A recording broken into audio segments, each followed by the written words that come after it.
Hey guys, it is April from Getting Hungry With It. Today I wanted to do the finally fall book tag. I am so happy it's fall. I'm happy to have my warm sweaters and the candles going and the fireplace on. So this seems like the perfect time to do this tag. So let's get into it.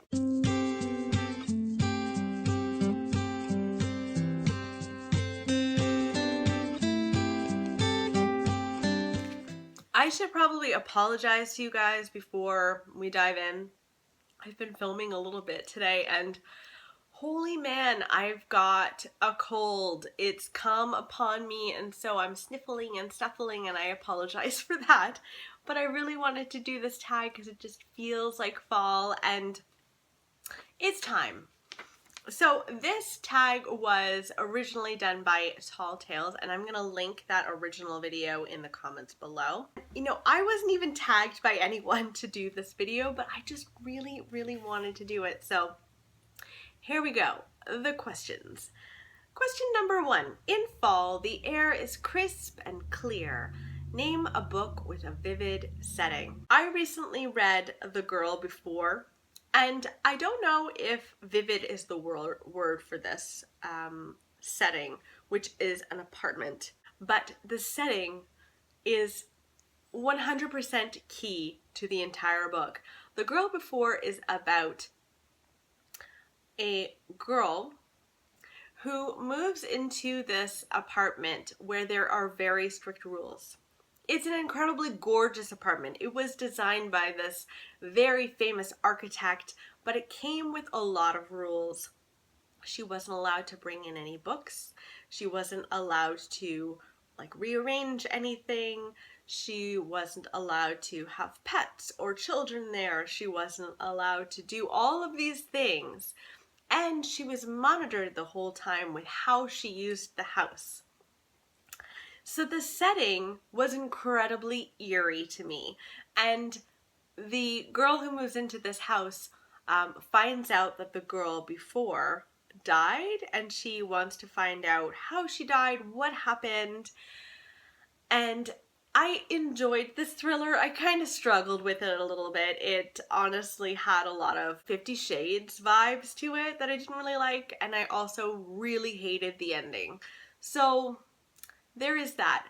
But the first bit, when you first walk into the house, it's so creepy. I don't know how anyone would agree to all of these rules, but knowing that you're being watched and how you're using the home is being, tracked, just creeped me out. Loved the premise of this book. So yeah, in recent days, this is the most vivid setting that I've read in a book. Number 2, nature is beautiful but also dying. Actually, that's not entirely true, but anyway. Name a book that is beautifully written but also deals with a heavy topic like loss or grief. And for this, I chose A Monster Calls by Patrick Ness. This is a very short book. I think it's a novella, just over 100 pages, and it's about a little boy whose mother is very ill and he's coming to terms with it. And it is heartbreaking and beautiful at the exact same time. I don't want to give too much away because I just think that that would ruin everything for you if you want to go and read it, but I highly recommend that you do. It's wonderful.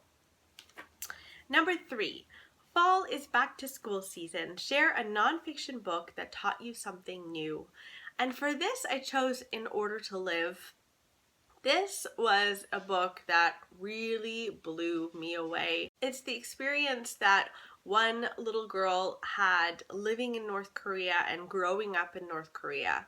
And you read stuff on the news about it and it's always disturbing, but when you read someone's actual experience, it just brings it to this whole other level.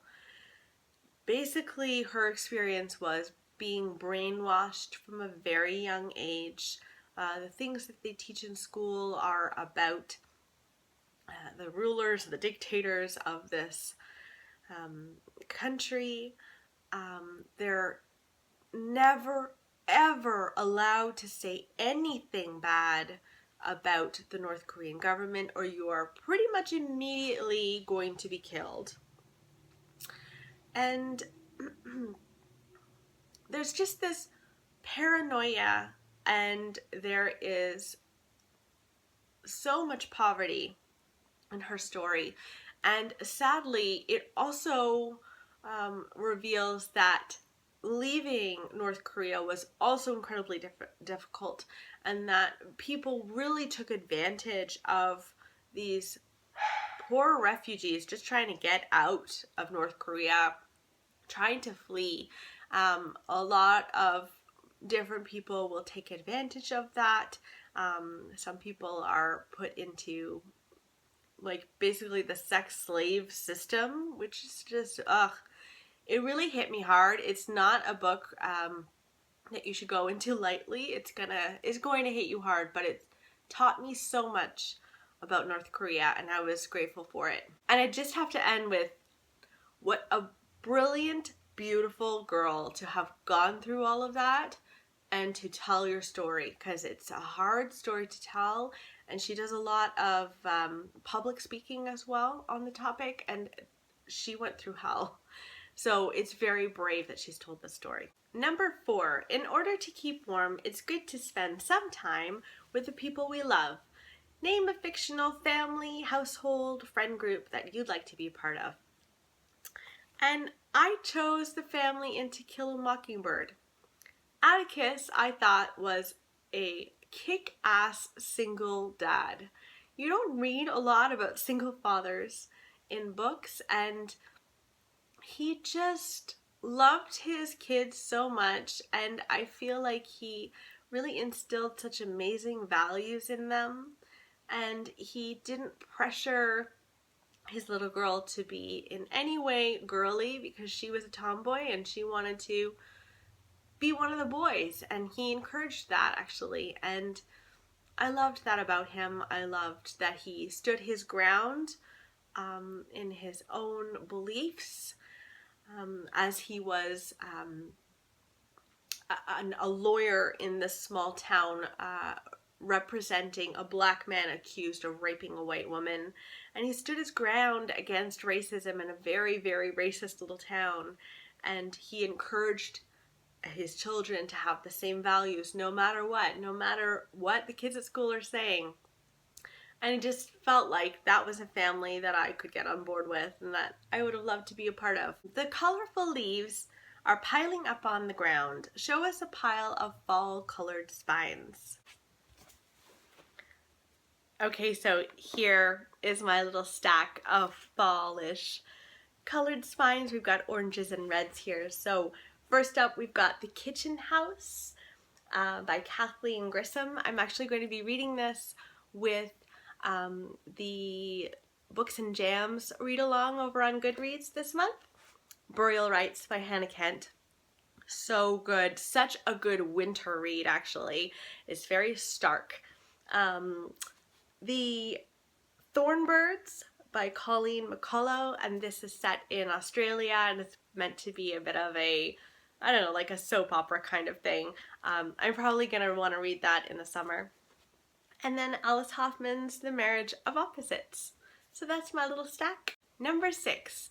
Fall is the perfect time for some storytelling by the fireside. Share a book wherein somebody is telling a story. And I had to pick The Book Thief for this. I loved that this World War II story was told from the perspective of Death. Death is the narrator, and I just think that's just the coolest concept.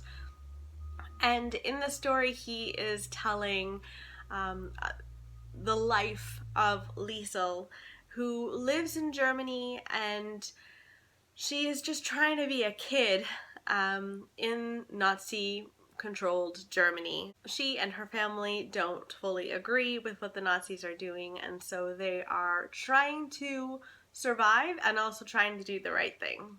It's so good.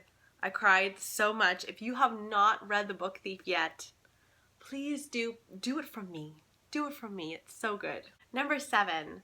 The nights are getting darker. Share a dark and creepy read.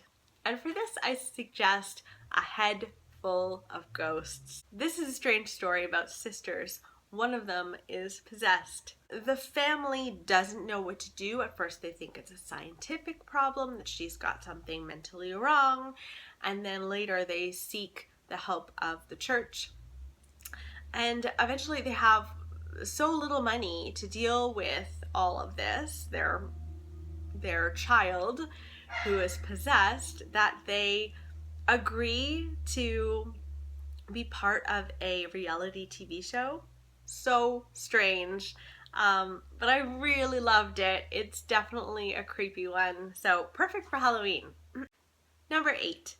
The days are getting colder. Name a short, heartwarming read that could warm up somebody's cold and rainy day. And I feel like I always think of this book, and it's 84 Charing Cross Road. And this is actually a nonfiction book, and it's written from the perspective of this woman who lives in New York, and she is seeking out rare books, and she finds this little bookshop in England, and they have this correspondence, and it's the letters back and forth to one another. And if you like books about books, this is a good one. Number 9, fall returns every year. Name an old favorite that you'd like to return to soon. I would really like to read Jane Eyre again. And I don't know if it's because it's starting to get colder and gothic-y kinds of books kind of appeal to me at this time of year, but it's been a really long time since I've read Jane Eyre. I read it back when I was at Queen's, so it's been, oh gosh, over 10 years. So yeah, I think I would like to pick that one up again. Number 10, fall is the perfect time for cozy reading nights. Share your favorite cozy reading accessories. Okay, this is very simple. I need tea or red wine. I need leggings. I need like a very cozy like t-shirt and my granny sweater. Sometimes I will wear like really fuzzy socks, or sometimes I'll wear slippers. It depends. So those are my necessities. Number 11, spread the autumn appreciation and tag some people. I would like to tag Julie from A Girl in a Book, Katie from Life Between Words, and then Jenna from Jen the Librarian. I hope that you guys like this. Let me know what book you are most excited to read this fall, and I'll see you next time. Bye!